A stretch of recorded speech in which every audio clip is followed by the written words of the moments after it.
Welcome to Islamic احساس YouTube channel. آپ لوگوں کا اسلامک احساس یوٹیوب چینل پر خوش آمدید۔ بسم اللہ الرحمن الرحیم وبہ نستعین والصلاة والسلام علی سیدنا محمد وعلی آلہ وصحبہ اجمعین، اما بعد۔ حضرات گرامی، حاضرین مجلس اور پردہ نشین مائیں اور بہنیں، اس وقت ہم سب ایک بڑی بابرکت اور نورانی مجلس میں جمع ہیں، اور ہم سبوں کے سامنے اس مجلس کا شان نزول اور اس مجلس کا بیک گراؤنڈ اور اس کے انعقاد کی وجہ ہمارے سامنے آ چکی ہے۔ میں 4-5 منٹ آپ کا وقت لوں گا، اور اس 4-5 منٹ میں کچھ اہم باتیں آپ کے سامنے رکھنے کی کوشش کروں گا۔ حفظ قرآن مکمل ہونے کی مجلس اور تکمیل قرآن کی مجلس اور اجلاس دستار بندی بہت ساری ہوا کرتی ہے، لیکن کسی دوشیزہ نے قرآن مجید حفظ کیا ہو، کسی طالبہ نے قرآن پاک کو یاد کیا ہو اور اپنے سینے میں قرآن پاک کے ایک ایک کلمے اور اللہ کے ایک ایک کلام اور جملے کو اپنے سینے میں محفوظ کیا ہو، اس مناسبت سے مجلسیں کم ہوا کرتی ہیں۔ قابل مبارکباد ہیں وہ والدین جنہوں نے اپنی بچی کو قرآن مجید حفظ کرایا۔ حضور پاک صلی اللہ علیہ وسلم کا فرمان ہے کہ تم میں وہ شخص سب سے بہتر ہے جو قرآن پاک کی تعلیم حاصل کرے اور قرآن پاک کی تعلیم دے۔ ان کے لیے بڑے خوبصورت اور بڑے اچھے وعدے کیے گئے۔ فرمایا گیا کہ ایک والد جو اپنے بچے کو قرآن پاک ناظرہ پڑھاتا ہے، اس والد کے اگلے پچھلے تمام گناہ معاف فرما دیے جاتے ہیں۔ اللہ اکبر۔ اور ایک والد اگر اپنے کسی بچے کو، اپنی اولاد کو، اپنے بیٹے یا اپنی بیٹی کو قرآن پاک حفظ کراتا ہے تو 14ویں کے رات کے چاند کے مشابہ اسے قیامت کے دن اٹھایا جائے گا اور اس کے بیٹے سے کہا جائے گا کہ پڑھنا شروع کر۔ جب وہ ایک آیت پڑھے گا تو باپ کا ایک درجہ بلند ہوگا، یہاں تک کہ پورا قرآن اسی طرح پڑھا جائے گا اور اس کے درجات بلند ہوں گے اور اس کا درجہ بلند کیا جاتا رہے گا۔ یہ اس والد کا درجہ ہے جس والد نے اپنے بیٹے کو یا اپنی بیٹی کو قرآن پاک حفظ کرایا۔ میں آپ کو بتاؤں، میں اس سے پہلے حیدرآباد میں رہا کرتا تھا اور گزشتہ 4 برسوں میں نے وہاں صحافتی خدمات انجام دی۔ میں نے ایک والد کو دیکھا اور اپنی کانوں سے سنا، ان سے میری ملاقات ہوئی۔ ان کے کئی بیٹے تھے، جن میں سے ایک بیٹے کو انہوں نے میڈیکل پڑھایا، ڈاکٹر بنایا، ایک بیٹے کو IIT JEE کے ذریعے انہوں نے انجینئرنگ کروائی، اور بیٹا اس میں کوئی میڈیکل پڑھ کے ڈینٹسٹ بنا، ایک بیٹی ان کی گائنوکالوجی کی طرف گئی، ایک بیٹی دوسرے کسی شعبے کی ڈاکٹر بنی، ایک بیٹا کارڈیولوجسٹ بنا۔ تو میں نے تمام بیٹوں کے بارے میں ان سے بات چیت کی، تمام کی تعلیمی لیاقت اور تعلیمی ترقی کا ذکر انہوں نے کیا۔ ایک بیٹا جو ان کا سب سے چھوٹا بیٹا تھا، تو جب اس کا نمبر آیا تو انہوں نے فرمایا کہ فضل بھائی، اصل میں یہ بیٹا جو میرا ہے یہ کسی کام کا نہیں تھا، اس کو تھوڑی عقل بھی کم ہے، ذہانت کی بھی کمی ہے، اس لیے میں نے اس کو حافظ بنا دیا۔ آپ افکار و خیالات کو جھجوڑیے، عقل کے تانے بانے کو حرکت دیجیے کہ قرآن پاک جس کی فضیلت اس طرح بیان کی گئی کہ ایک باپ اگر اپنے بچے کو حفظ کراتا ہے تو اس کے اگلے پچھلے تمام گناہ معاف کر دیے جاتے ہیں، اور ایک باپ اگر ناظرہ پڑھاتا ہے اور ایک باپ اگر اپنے بیٹے کو حفظ کراتا ہے تو اس کے لیے اللہ نے کیا وعدہ فرمایا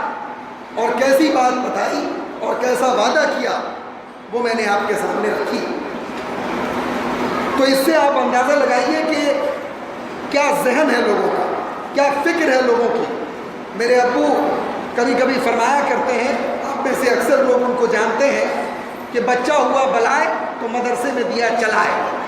تو عام طور پر لوگوں کا ذہن یہ بن گیا ہے کہ جو بچہ سب سے گیا گزرا ہوگا،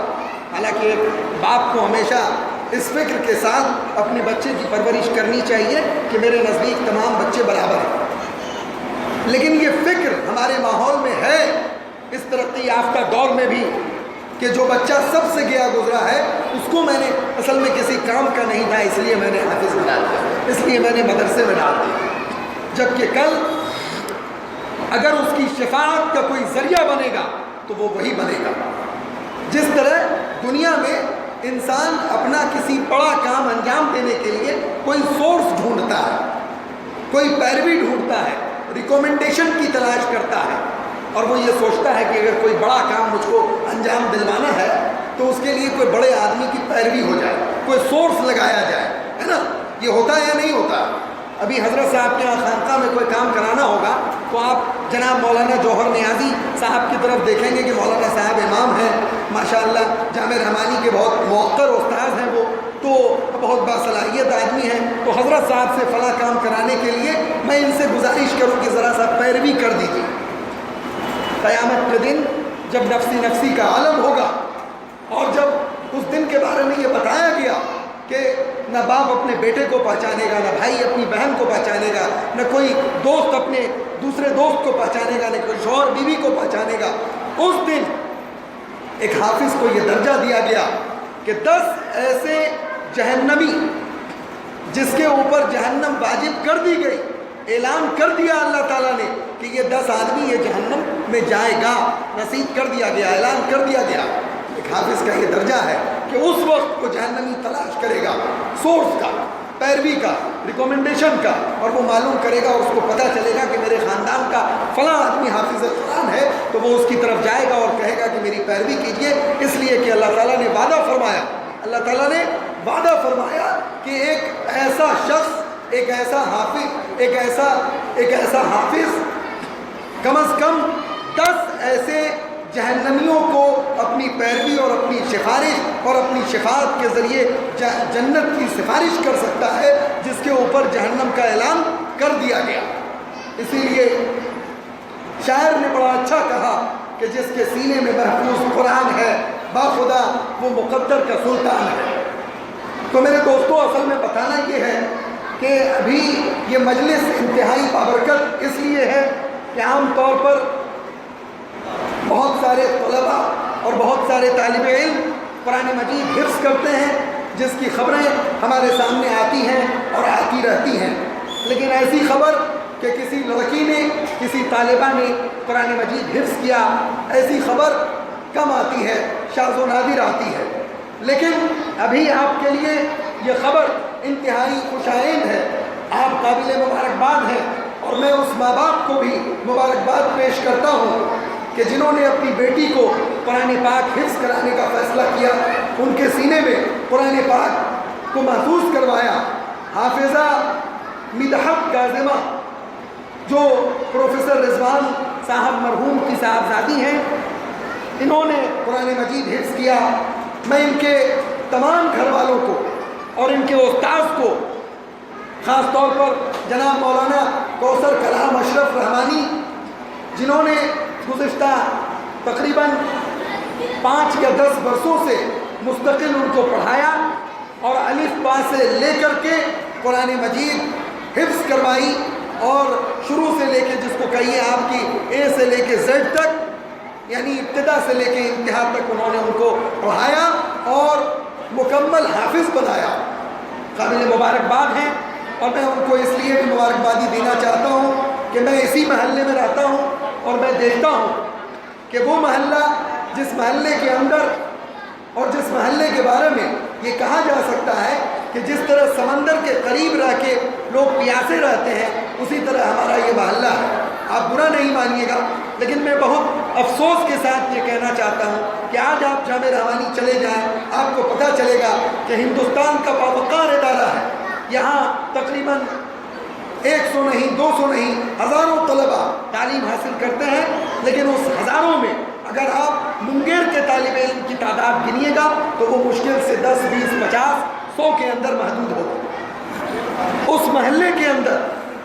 اور اس محلے کے اندر جہاں لوگ سمندر سے فیضیاب ہونے سے محروم ہیں، اس محلے کے اندر جناب مولانا کوثر کلام اشرف رحمانی صاحب نے علم کا جو چراغ روشن کیا، اور انہوں نے لوگوں کو یہ پیغام دیا کہ علم سے بڑی دولت اور کچھ بھی نہیں، علم روشنی ہے، جہالت تاریکی ہے۔ اور خاص طور پر قرآن مجید میں اگر جو پہلی آیت جس کو اللہ تعالیٰ نے نازل فرمایا وہ اقرا ہے، یعنی تم پڑھو، لو جان بیچ کر بھی جو علم و ہنر ملے، جس سے ملے، جہاں سے ملے، جس قدر ملے۔ تو میرے بھائیوں، ایسے ماحول میں جناب مولانا کوثر کلام اشرف رحمانی نے علم کا ایسا چراغ روشن کیا کہ ایک طالبہ کو انہوں نے ابتدا سے انتہا تک پڑھایا اور قرآن مجید مکمل کروایا۔ میں ابھی بہت زیادہ لمبا وقت آپ کا نہیں لوں گا، مقررین کی لمبی فہرست ہے۔ حضرت امیر شریعت مولانا احمد ولی فیصل رحمانی دعوت برکاتہ سجادہ نشی خانقاہ رحمانی منگیر تھوڑی ہی دیر میں آپ کے بیچ جلوہ افروز ہوں گے۔ آپ ان کی تقریر سماعت کریں گے اور آپ ان کے ایک ایک جملے کو آپ محسوس کریں گے کہ اس جملے میں کیسی تازگی ہے، اس جملے میں کیسی روحانیت ہے، اس جملے میں خانقاہ اور جامعہ کا کیسا فیض ہے۔ تو میں آپ کا زیادہ وقت نہیں لوں گا، لیکن میں ایک بار پھر اپنی بات ختم کرنے سے قبل حافظہ مدحت کاظمہ کو اور ان کے والدین کو، اور خاص طور پر ان کے وہ والد جن سے میری ایک ملاقات رہی، پروفیسر صاحب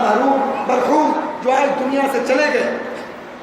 لیکن انہوں نے دنیا میں وہ دولت کمائی، وہ پروفیسر ہوں گے، انہوں نے لاکھ کمایا ہوگا، لیکن انہوں نے اپنی صاحبزادی کو جس طرح قرآن مجید حفظ کرایا، میں یقین کے ساتھ کہہ سکتا ہوں کہ آج اللہ کے پاس ان کا درجہ بلند سے بلند تر ہوگا اور بلند سے بلند تر ہوتا جائے گا۔ دعا فرمائیے کہ عزیزہ مدحت کاظمہ سلمہ کی برکت سے اور اس کے فیض سے جناب ان کے والد صاحب، ان کے استاد اور ہم سبوں کو اس کی شفاعت کا ذریعہ بنائے۔ اب میں جناب مولانا